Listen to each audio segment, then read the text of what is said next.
Hello dear students, welcome to my channel. So today is the continuation of the vector topic. In the previous vector class, we have learned about scalar product and vector product. And today we'll focus on mainly on applications of scalar product and vector product.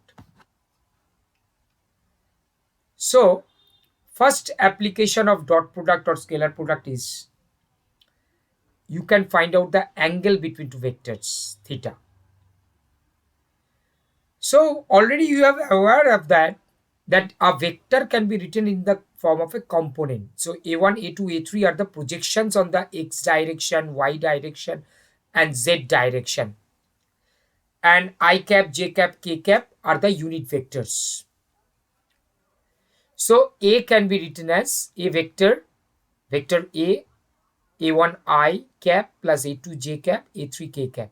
So a1, a2, a3 are the components in different three directions, along x direction, along y direction, along z direction, and along that direction I cap, j cap, k cap are the unit vectors.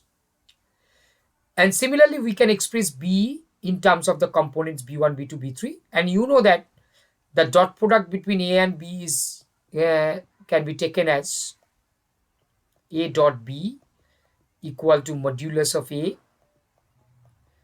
modulus of b cos theta, right? Where theta is the angle included between a and b. So this gives you the measurement of theta. So you can get the angle between two vectors a and b.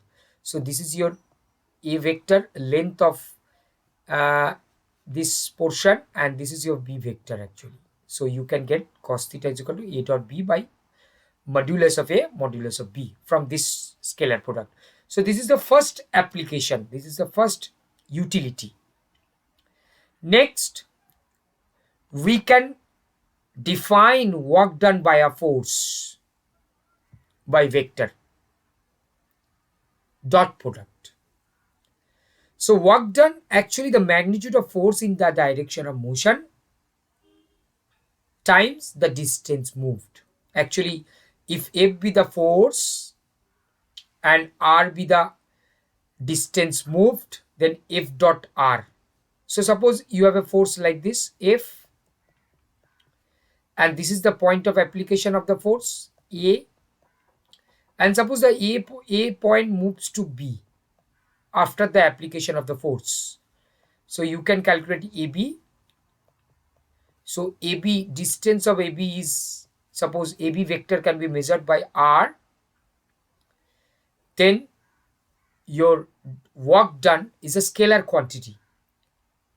So F dot R, or if you know the angle between them, you can calculate F dot R cos theta, F cos theta into R, modulus of F, modulus of R. This F is the magnitude of F, this R is the length, magnitude, and theta is the angle included between them. So we have a diagram you can express like this. This is your line of action, this is your R, so this is your force, and you can take the line of action and you can take the projection of F in the direction of R, that is F cos theta. So this picture is a clear diagram. You can take the projection of the force F in the direction of R, so that will be F cos theta times R. That will give you the magnitude of the work done. Work done is a scalar quantity. Now, next, third application is a cosine rule using dot product. So suppose we have a triangle. Let's have a triangle ABC,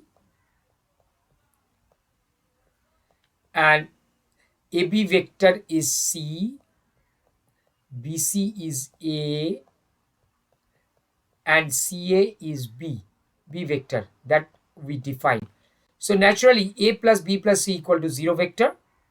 It's a null vector. And you can write from this relation A equal to minus of B plus C. So if you take the modulus on both sides, mod A is equal to modulus of minus of B plus C. And if you take the square, this will be the expression. And what is your B dot C? B dot C is actually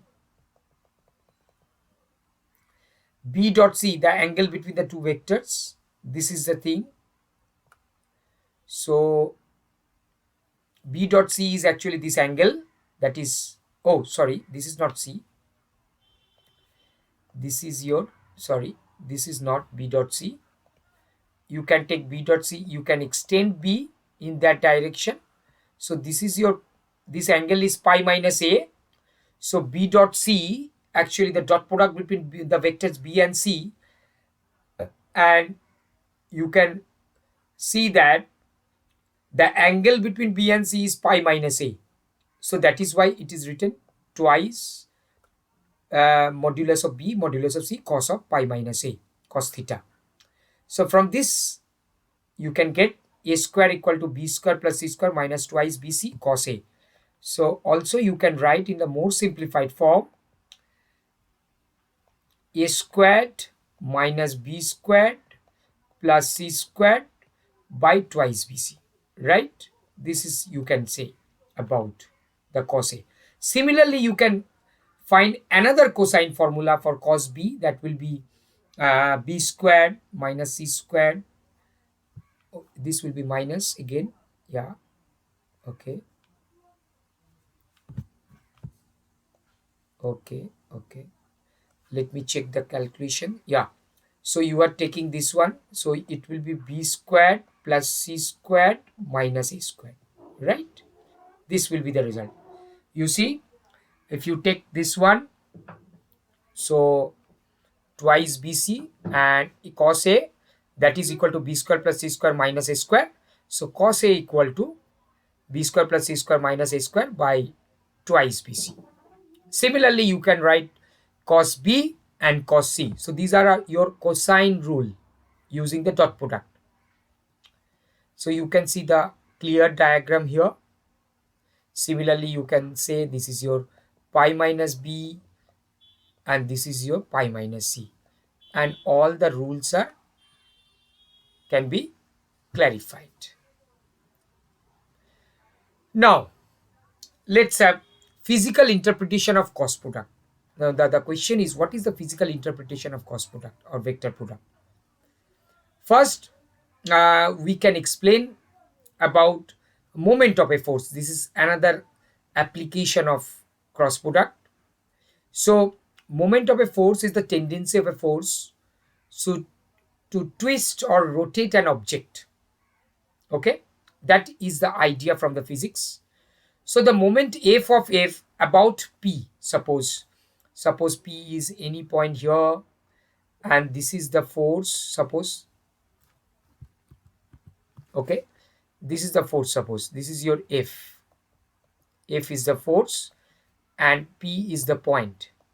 Okay, so you want to calculate the moment of the force f about p. Okay, so how will you calculate? This is the line of action of this is your r, suppose, actually the distance from the r vector from p, and this is the line of action of f. This is the line of action of f. So what is the distance from the point p? Its line of action. If this angle is theta, if this angle is theta, if this angle is theta, then this is r sine theta, right? So actually moment of a force is given by m equal to m vector equal to, it's a vector quantity, f r sine theta modulus magnitude and the product of r sine theta, the distance between this. Okay, so f times the perpendicular distance from p to the line of action of f.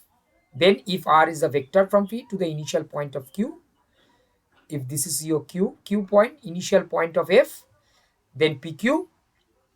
So we can calculate the moment by r sine theta into f, if you take the magnitude. But if you take the vector, then m vector equal to modulus of r, without modulus, r cross f. You can write simply r cross f. But if you take the modulus, this will give you the, this is give you the magnitude of the moment. But moment is actually, moment is given by r cross f. It's a vector quantity. What is r? R is the vector from P to the initial point Q of F, and F is the force. So we can have a diagram. You can check this diagram also. Moment is also known as torque. So this diagram is also, this is the applied force, point of application of the force. This is the R, axis of rotation, and this is the distance, lever arm, you can say, that is r sine theta. So this is one of the application of vector product. Now, this is the geometrical interpretation we want to talk about. So actually we have started from geometrical physical interpretation.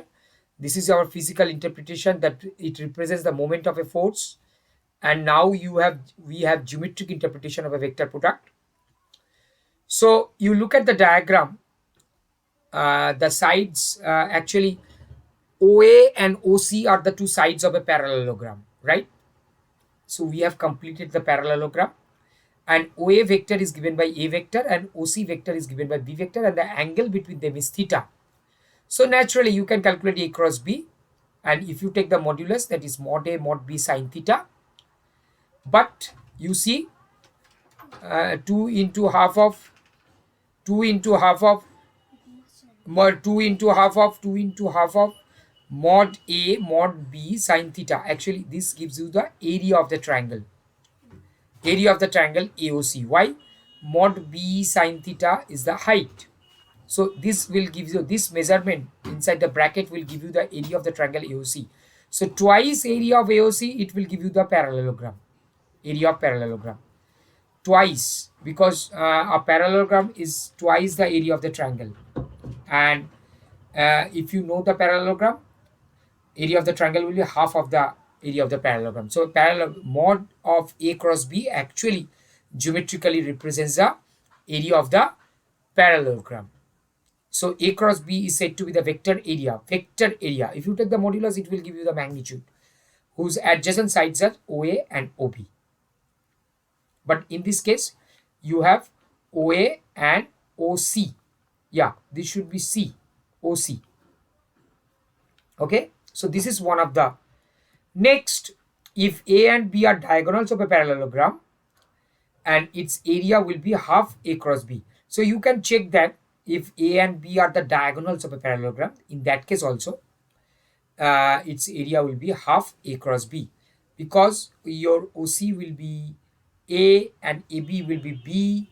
So area of the parallelogram will be 4 half of PCE. If you calculate this portion, if you take this triangle, this small triangle, that is PCB triangle, so you can write 4 into half of area of the, this area of the parallelogram is equal to 4 half of PC cross PB. So from that you can prove this result. Okay, so this is actually, it's a with the help of this proof, this is the geometrical interpretation of vector product. Another thing I want to share with you, you can find out the area of the triangle if the vertices are given. So suppose you have a triangle ABC whose vertices are given by ABC. So suppose the position vector of A is A, position vector of B is B, and position vector of C is C, point is C vector. So you can calculate AB, right? It is B minus A. You can calculate AC, it is C minus A, right? So you can take the cross product, B minus A cross C minus A. So that will give you this result, half of A cross B plus B cross C plus C cross A. So from that point of view, you can calculate the area of the triangle whose vertices are only given. Okay. And lastly, we can explain about the sign of plane triangles, laws of sign. So Again, you can draw the same triangle ABC. ABC is a triangle. Okay, so your AB is C vector, BC is A vector, and CA is B vector. Naturally, A plus B plus C equal to 0 vector, null vector. So also we know that the area of the triangle will be half A cross B, half B cross C, half C cross A, and half is nullified from both sides. Then you have, if you take the modulus of A cross B equal to modulus of B cross C equal to modulus of C cross A, and modulus of this is from the cross product formula.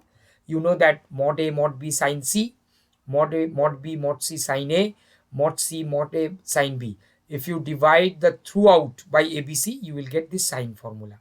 So this is very easy to prove that this is the sine formula.